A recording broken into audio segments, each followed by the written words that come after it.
The Milwaukee Brewers might not be the most talented team in Major League Baseball, but they might be the smartest, and that's why they're winning. We'll get to that coming up next here on Locked On Brewers.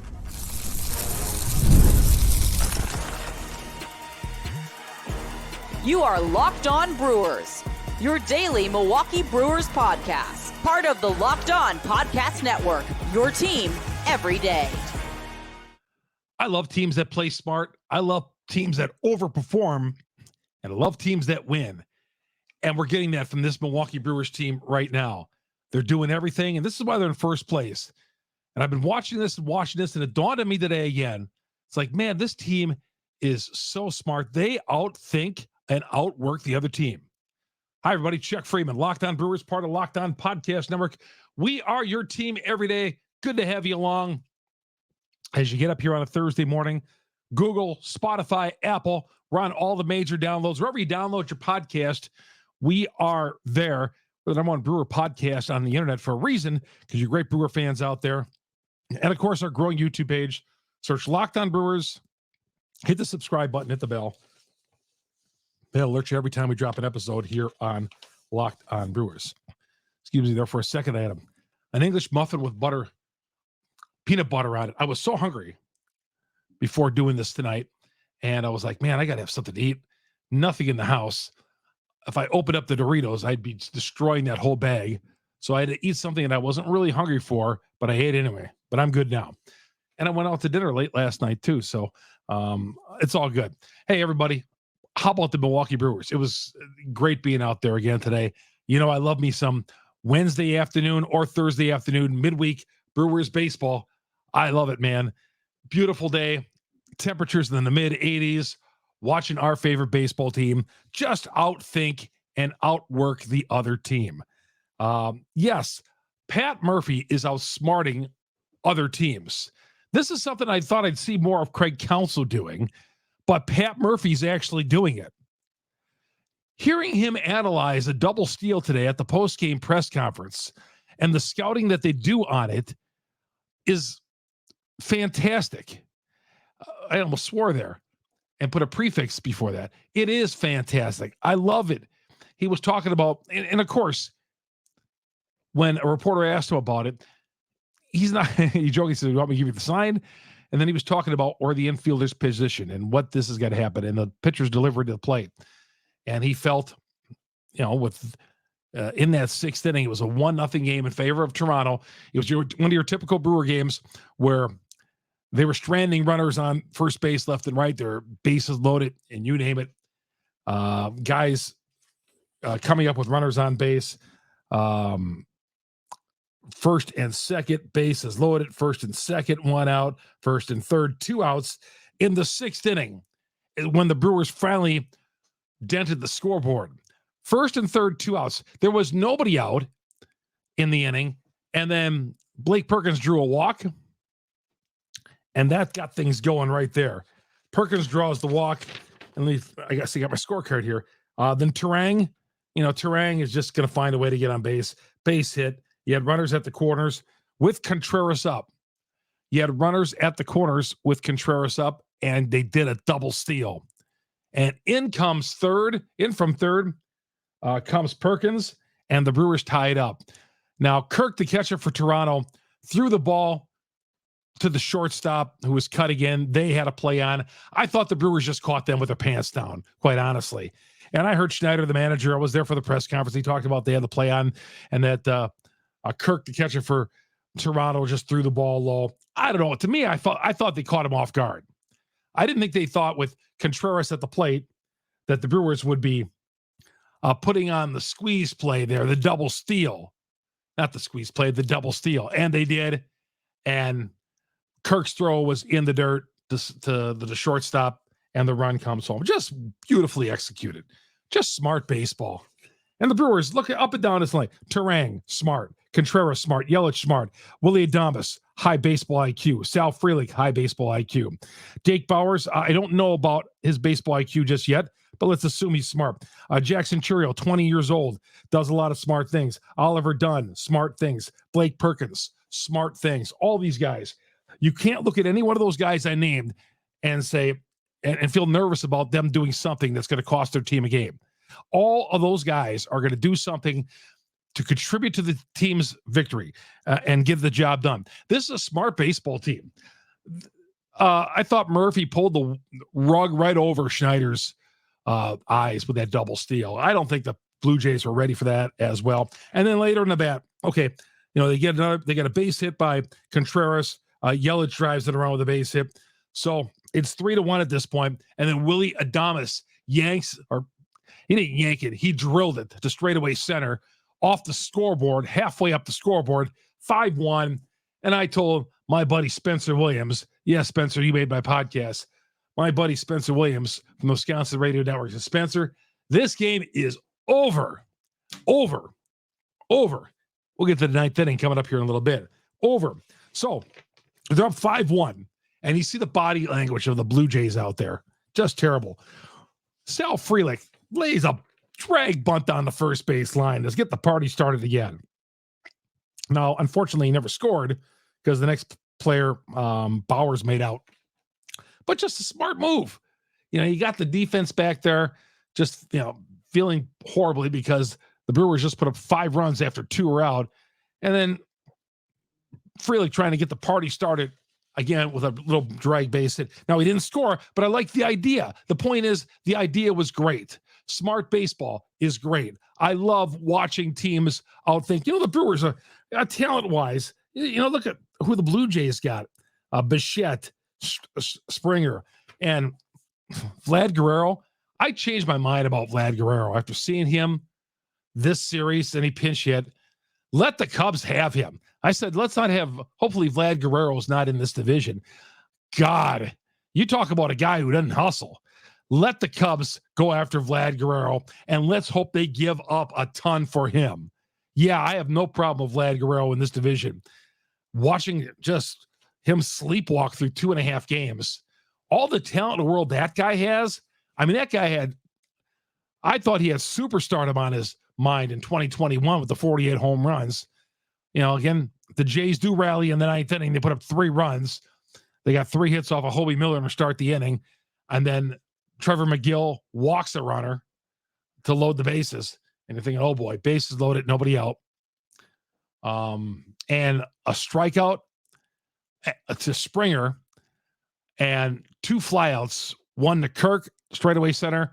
Vlad comes up with the tying run at third. I told my buddy Spencer, Vlad ain't doing nothing here. He ain't doing nothing here. McGill got to get him, and McGill does. And McGill goes out and does his job. We were talking as a media pack with McGill after the game today. Says, he was asked, and a great question, because I think it was Todd Rosiak who asked him, about getting into that game, because it's a 5-1 game at that point, and as a closer, you might not be able to, get ready for that game. You might not be in that game, mentally in that game, physically ready to pitch that game, because you're thinking, oh, you're not gonna go. But he was needed. Milner gave him 3 base hits to start the 9th, and it was getting scary there for a little bit. But then McGill came into the game, and he said, yep, he starts preparing himself the whole game mentally and physically and all that. And he was asked about the closer's role. He says, hey, I'm just here to get 3 outs. Just here to get 3 outs. I mean, team guy, team. This Milwaukee Brewer team is not, I could tell you, from being in that clubhouse several times, this is not a group of individuals on this team. This is not a team with a lot of egos. They've got great leadership. Again, they might not be the most talented team in the world.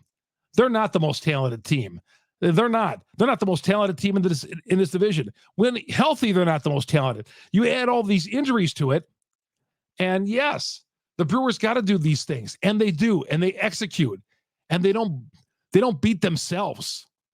They don't beat themselves. I love watching them. Yes, sometimes there's games like Tuesday night, 3-0, when you're like, oh boy, and today's was going that same direction. And then Murph put on that double steal of home, and we got some bingo going on in the 6th inning. So I've been talking about how smart the Brewers are. I haven't even got to Tobias Myers yet, who, again, another arm on this team. Nobody was expected to do good. The guy wasn't even on the 40-man roster, and he's come up and been fantastic. Just fantastic. We'll get to all that coming up next here on Locked On Brewers, part of the Locked On Podcast Network. PrizePicks. PrizePicks. Are you able to read the Milwaukee Brewers or the Blue Jays or the Yankees? You think you could pick and turn $10 into $1,000 by watching your favorite sports this summer? You can make PrizePicks, their lineup. You can make it in about 60 seconds. You just need to pick more or less on 2 to 6 players, their stat projections, and you're locked in. Maybe you think Willy Adames is going to have under whatever the over and under his hit is, half, 1.5, whatever it is. You think you're going to have under on that, or Contreras, or you're going to think over on RBIs or home runs for somebody. Mix and match between 2 and 6, and you watch your money multiply the more you win. Coming up here in the month of June, also the perfect time to try out something new with basketball winding down. Every Wednesday and Saturday, try out esports. If your lineup doesn't win, you'll get your entry fee back. So all you got to do is turn that $10 into a couple of hundred with a couple of easy picks. Do it right now. Get to PrizePicks. It's a great way to go. PrizePicks. I'm going to give you the code to get to here. Locked On MLB. That first deposit match up to $100. Download the app, PrizePicks. Use that promo code Locked On MLB. First deposit match up to $100. Again, pick more, pick less. It's that easy with PrizePicks. Chuck Freeman here. Locked On Brewers, part of the Locked On Podcast Network. We are your team every day. Yeah, I was fired up watching that game today. Yeah, you knew McGill was going to get out of it. Hey, the Brewers don't lose these midweek afternoon games, do they? But telling you, I think they're unbeaten in these afternoon games. They're the third team in the National League to 40 wins. Okay, who would have guessed that? I don't know if there was a prop bet out there. Probably not. But they're now 37 wins away from hitting the over with their 40th win. And here we are, not even to mid-June just yet, not even to quarterly tax day yet. And the Brewers are more than halfway to that 76.5 wins. And I'm going to be cashing my ticket. I'm going to be cashing my ticket on that over on the 76.5 wins. But yeah, the ninth inning got a little scary. Hobie was giving up some hits, and then McGill came on and got the job done. Brewers, again, many opportunities early on, didn't cash in, but then, Murphy looked at he looked at his sheet there and he saw, well, all these runners in scoring positions. We're doing it again tonight. Let's find a way to manufacture runners at first and third. And with Contreras up, who would have thought? And I don't care what Schneider says over there. I thought the Blue Jays had their pants down to their ankles. They had their pants down on that play. They were not ready. Their pants were down to their ankles because they were not ready. They caught him off guard.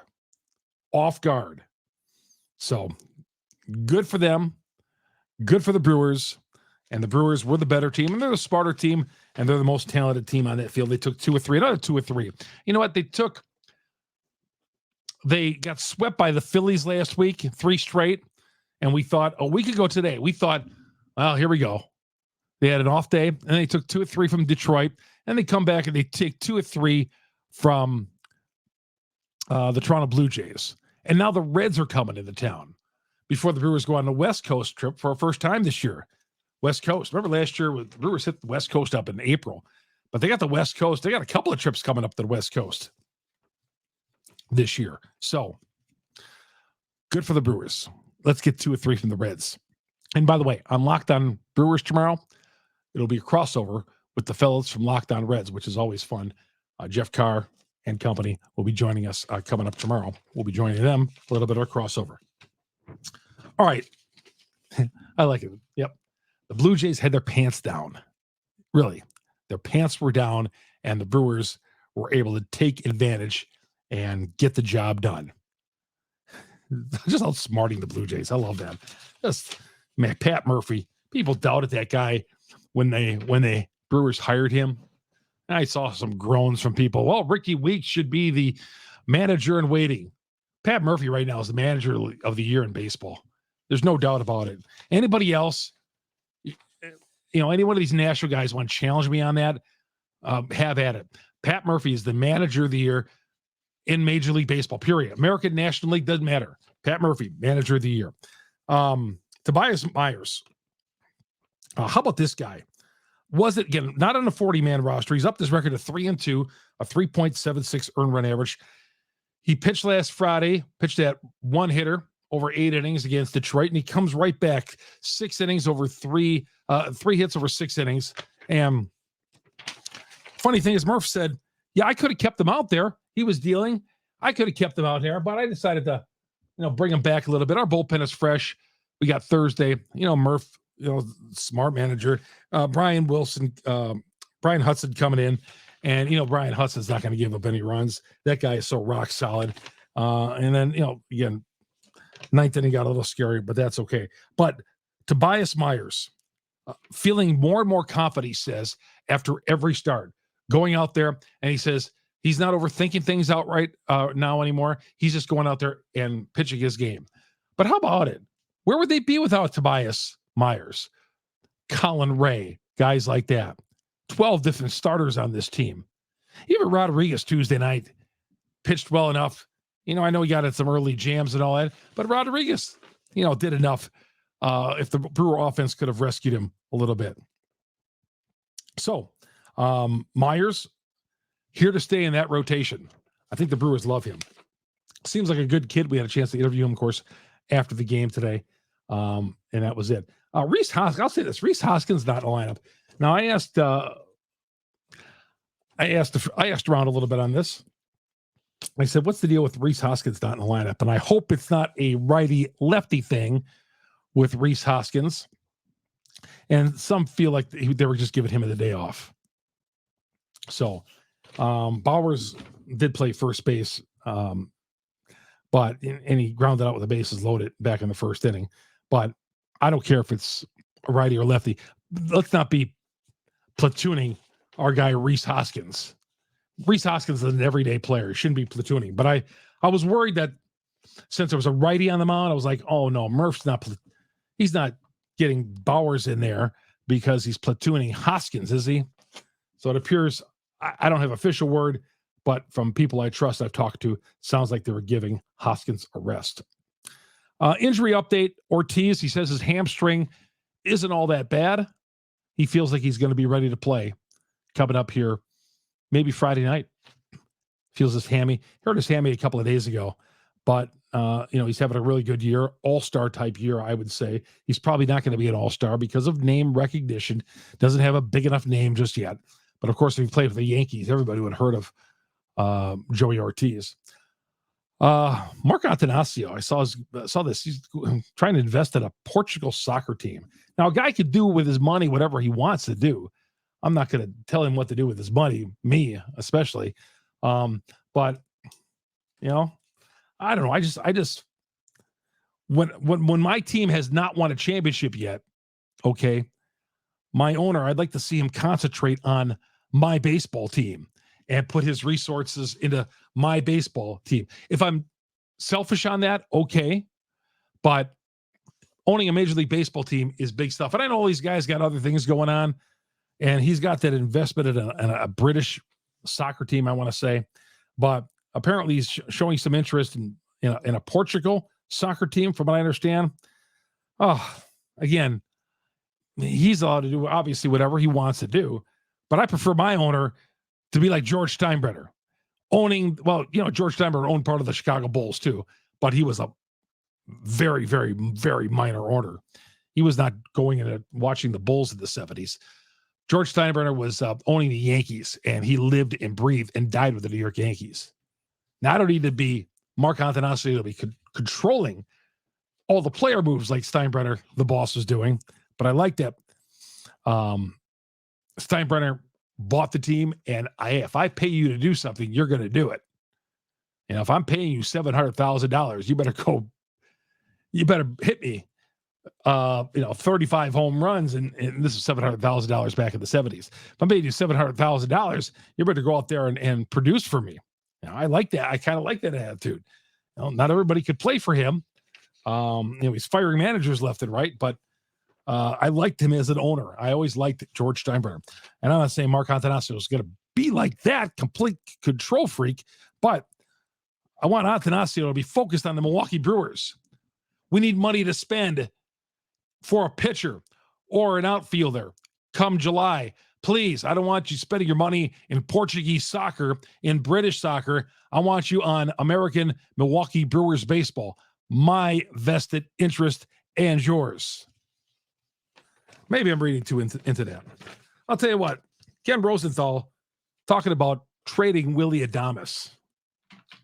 Come on, please. We'll get to that coming up next here on Locked On Brewers, part of the Locked On Podcast Network. We are your team every day. Policygenius. Hey, I told my son who graduated from college, a couple years ago he graduated. I said, hey, life insurance, pal. Life insurance. Make sure your company gives you life insurance. You need life insurance. Policygenius is there. He got with it, and I told him, I'm directed him into Policygenius as well. You can find life insurance policies starting at just $292 per year for $1 million of coverage. $290 per year, $1 million of coverage. Some options are 100% online and let you avoid unnecessary medical exams, which some of us like to avoid. But get peace of mind right now. Find the right life insurance with Policygenius.